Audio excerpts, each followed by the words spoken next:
Olá, meus amigos, estamos de volta aqui. Eu não sei como é que eu vou chamar essa aula hoje. Eu vou chamar de questões médias e difíceis ou questões difíceis do Código de Processo Civil. Essas questões, elas poderiam muito bem estar na sua prova ou de escrevente do TJ São Paulo ou na prova de oficial de justiça, né? Porque a gente sabe que a gente vai ter concurso de escrevente do interior e que nós vamos ter o concurso de oficial de justiça da capital. Várias vagas, muitas coisas que a gente já sabe, muitos desses sites aí falam sobre isso também, então eu acho importante. Mas uma coisa que eu tenho me preocupado muito, né, tenho falado muito aqui no canal, é sobre essa obviedade de falar que basta você estudar uma questão anterior e isso vai ser suficiente para você responder outras questões. Por quê?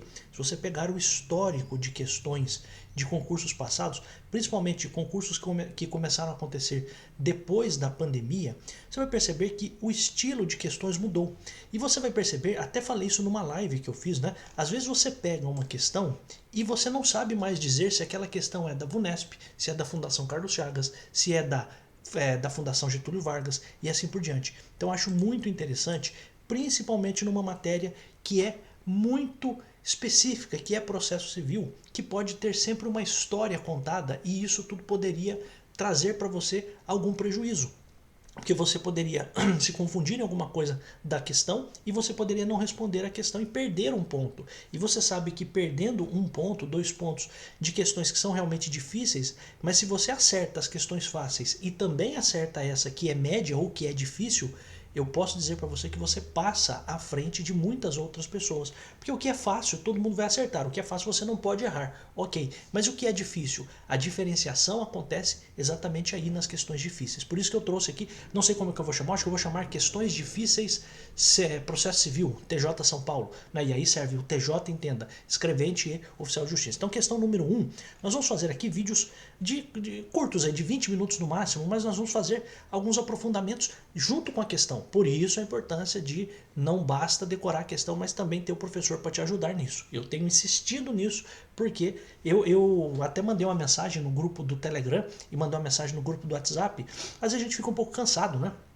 Mas quando eu vejo essas coisas assim, de gente falando cada besteira aí, isso acaba me dando ânimo, né? Claro, os alunos também me dão ânimo como professor, né? Recebi ontem um depoimento de mais uma pessoa que foi aprovada no concurso, aí o último concurso de escrevente e tal. Então veja, isso dá ânimo para o professor, mas também uma coisa que o professor tem que ter, principalmente quando você está no YouTube, é meio que uma missão, sabe? Então a minha missão como professor, já vou começar a aula, tá? Mas assim, a minha missão como professor também tem a ideia de mostrar que tem muita coisa errada. Então, que as pessoas ensinam errado, que as pessoas não sabem ensinar, que as pessoas cobram o olho da cara em certos cursos.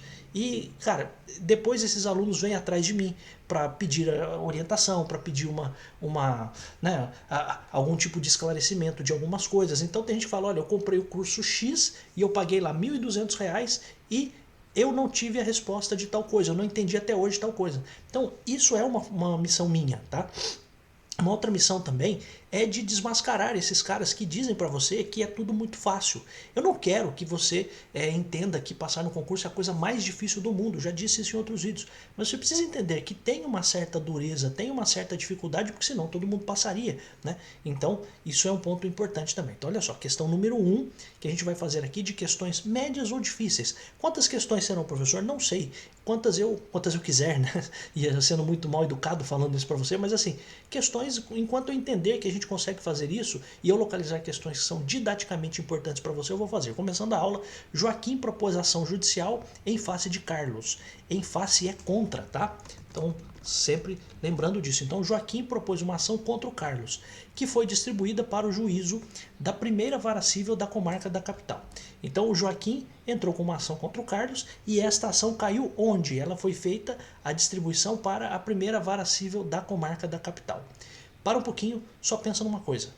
Você precisa se lembrar que quando alguém vai ajuizar, vai propor, vai iniciar uma ação no processo civil, você pode distribuir isso para qualquer uma das varas. Então você tem o que a gente chama de distribuição livre, mas você também poderia ter uma distribuição por dependência.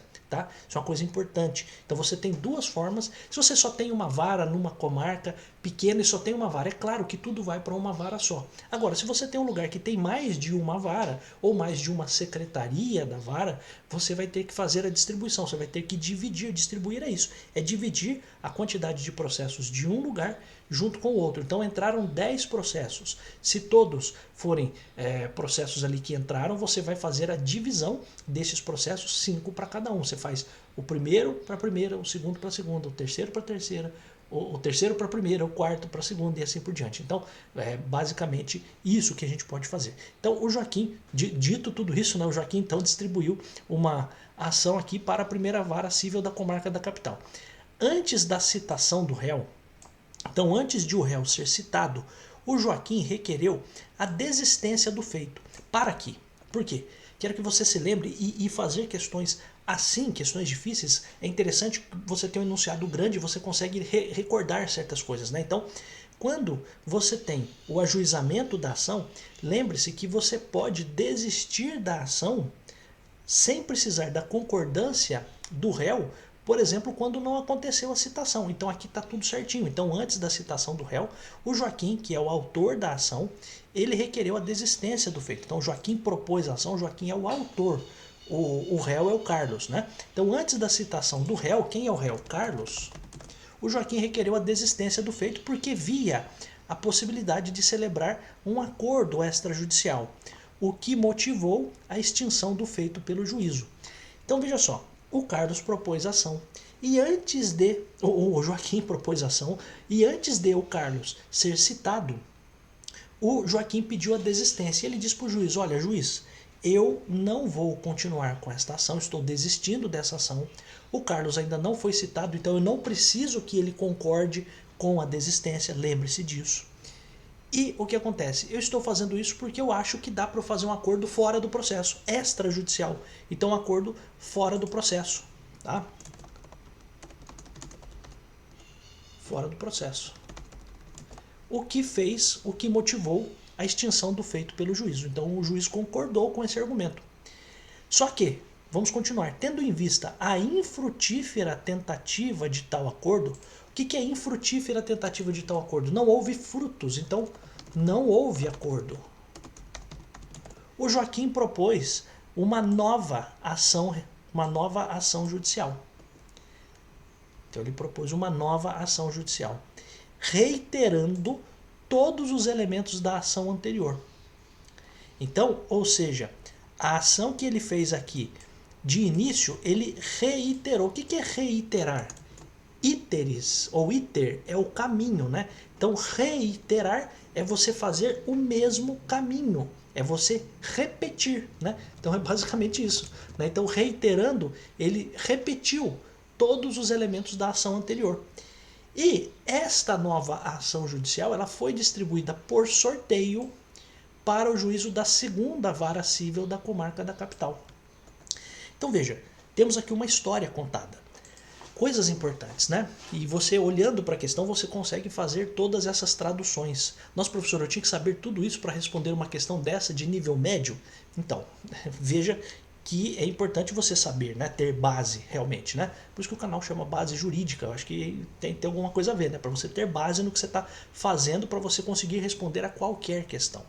Pois bem, a história está contada. O Joaquim está processando o Carlos. No meio do caminho, antes de o Carlos ser citado, o Joaquim desistiu do processo. Este primeiro processo estava na primeira vara civil da comarca da capital. Aí não houve o acordo. Ele tentou fazer um acordo extrajudicial, não conseguiu. Então foi infrutífera essa tentativa de acordo. Isso significa não houve o acordo. O Joaquim falou o seguinte: advogado, sabe aquela ação que eu tinha desistido? Vamos entrar de novo. E entrou com uma nova ação, repetindo todos os argumentos que tinham sido colocados na ação anterior. Pois bem, quando o advogado protocolou esta nova ação, repetindo tudo que ele tinha falado sobre a ação anterior, esta nova ação foi distribuída para o juízo da segunda vara civil. Então foi para um juízo diferente. A primeira ação foi para a primeira vara, a segunda ação para a segunda vara. Coisas importantes aqui, né? Quero que você se lembre de uma coisa. Então, olha só. Coisas importantes. A diferença da distribuição livre da distribuição por dependência.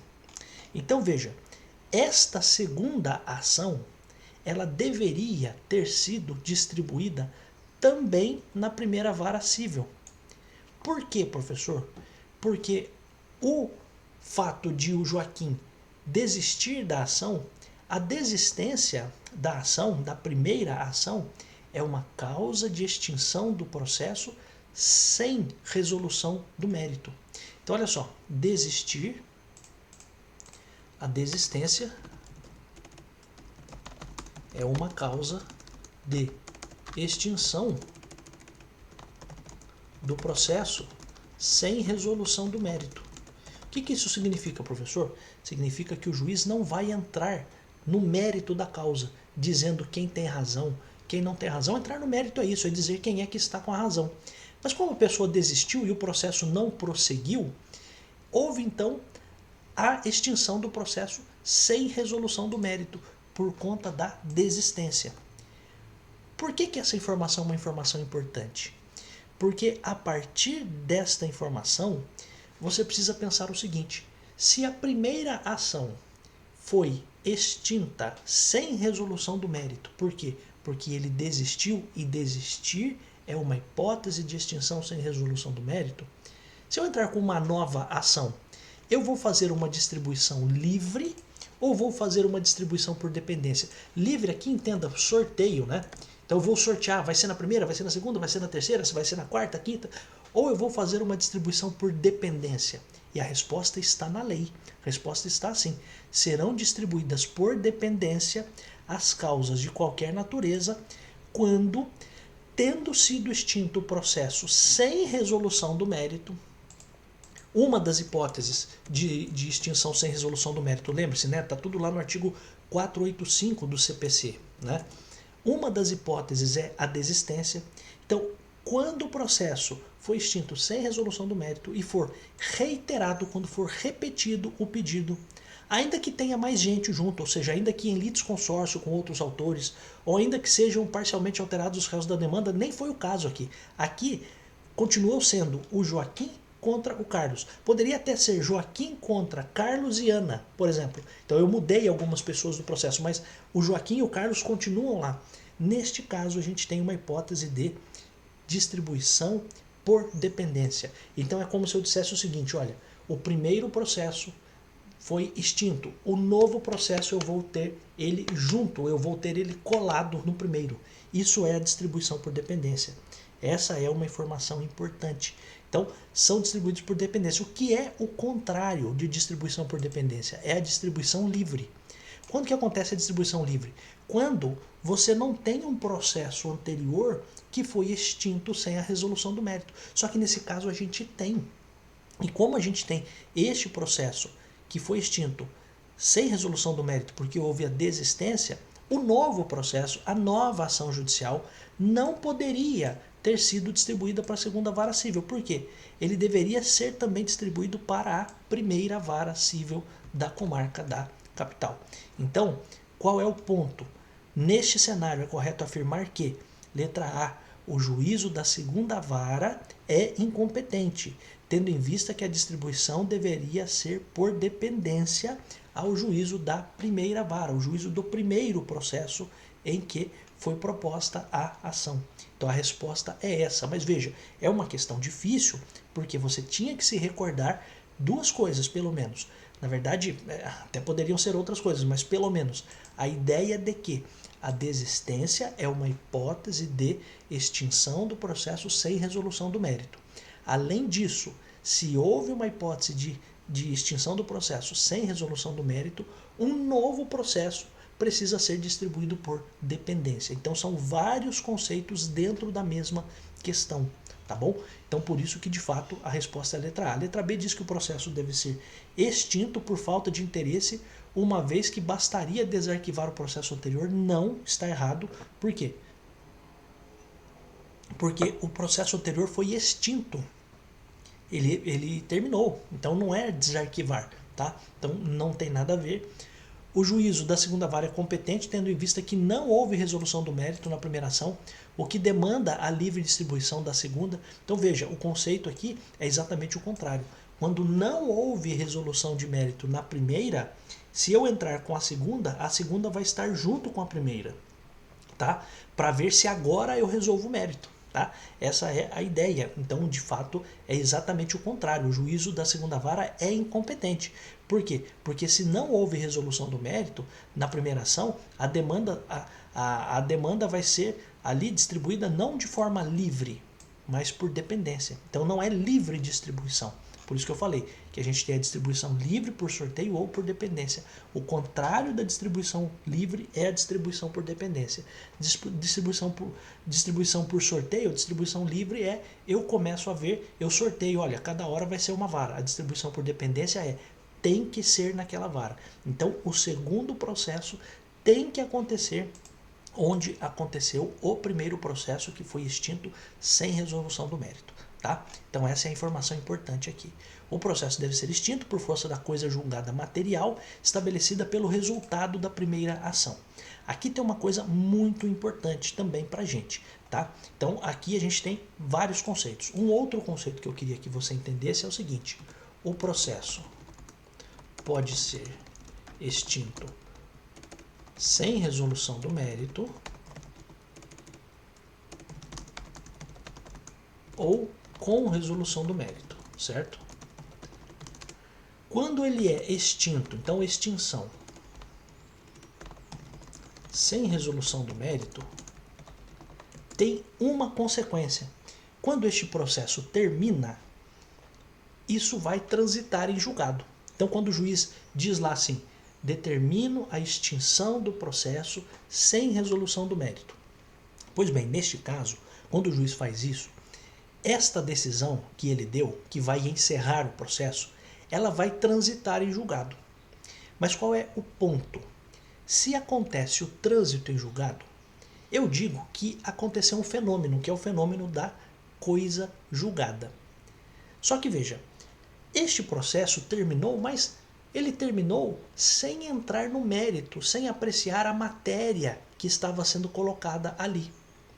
Então, quando eu tenho a extinção do processo sem resolução do mérito, eu tenho a formação daquilo que a gente chama de coisa julgada formal. Ó, coisa julgada formal. E quero que você entenda, coisa julgada formal tem um oposto, que é coisa julgada material. Então, não seria tecnicamente oposto, mas é um outro conceito. Então, olha só, coisa julgada pode ser formal ou pode ser material. A coisa julgada formal, o juiz não vai apreciar o mérito da causa. E o processo se encerra. Quando eu tenho a coisa julgada material, você vai ter o juiz apreciando o mérito da causa, dizendo quem está com a razão. É claro que uma decisão, quando ela... Estou dando um passo a mais aqui com vocês, tá? Mas é claro que quando o juiz resolve um processo e julga o processo com resolução do mérito, a decisão dele faz, ao mesmo tempo, coisa julgada formal, porque coisa julgada formal é o mero encerramento do processo, mas também acontece a coisa julgada material, que significa que o juiz apreciou a matéria, entrou no mérito da causa, tá bom? Então, esse conceito é importante para a gente responder a questão aqui. Então, o processo deve ser extinto por força da coisa julgada material estabelecida pelo resultado da primeira ação. Qual é o erro aqui? Na primeira ação, o processo foi extinto sem resolução do mérito. Se ele foi extinto sem resolução do mérito, a única coisa que eu tenho é a formação da coisa julgada formal. Tá? Essa é uma coisa importante. Então, eu vou até fazer uma observação aqui. Quando o juiz extingue o processo com resolução do mérito, existe a coisa julgada formal, que é o processo se encerrar, e a coisa julgada material, que é o juiz entrando no mérito da causa, dizendo quem está com a razão. Então veja, uma questão, 20 minutos eu falando aqui para você quantas coisas a gente poderia extrair. Então o processo deve ser extinto por força da coisa julgada material? Não. Por quê? Porque no primeiro processo houve desistência. Lembre-se, a desistência é uma hipótese de extinção sem resolução do mérito. E se é uma extinção sem resolução do mérito, a formação ali não é da coisa julgada material, mas é da coisa julgada formal. Então o erro está aqui, tá? Então esse é um ponto importante. E letra E, o processo da primeira vara não poderia ter sido extinto sem a concordância do réu, não. Por quê? Então, por isso bastaria peticionar no primeiro processo e prosseguir com o feito? Não. Por quê? Porque este processo da primeira vara poderia ser extinto. Por quê? Porque o réu ainda não tinha sido citado, antes da citação. Então, se isso acontece antes da citação, significa o quê?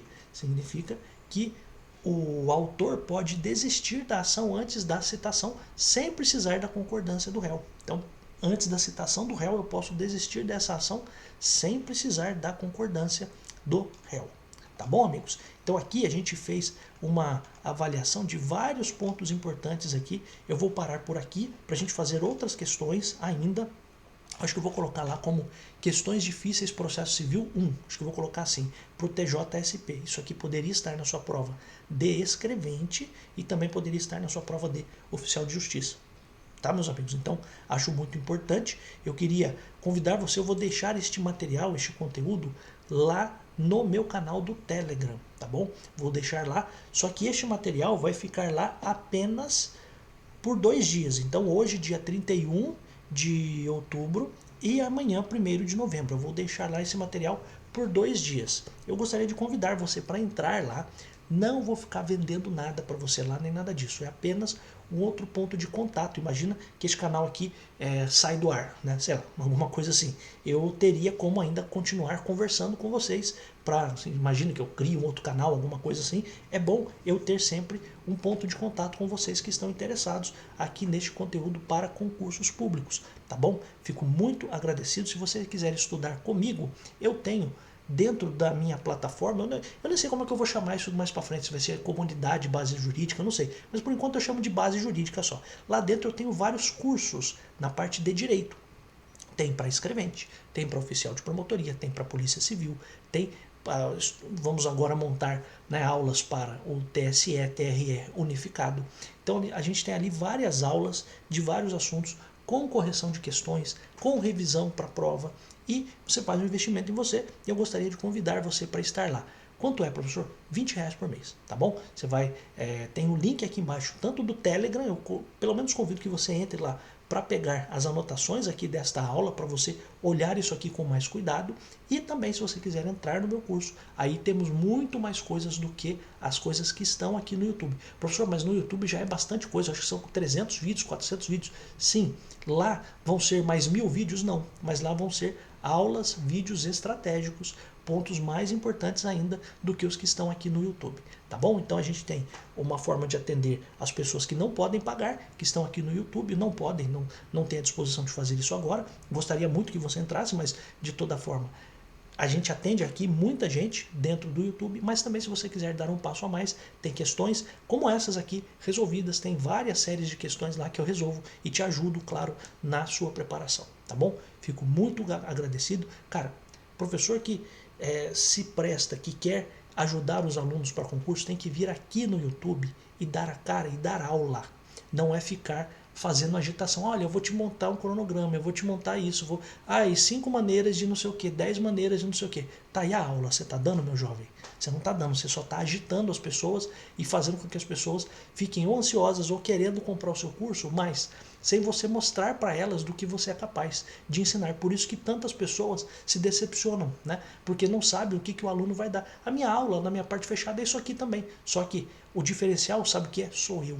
Tá? Sendo humilde o suficiente aqui, mas o diferencial sou eu, que estou aqui fazendo isso com muito carinho, com muita atenção, tá bom? Eu volto em tantos outros vídeos, sim, porque eu adoro estar aqui. Chupa haters. Tchau.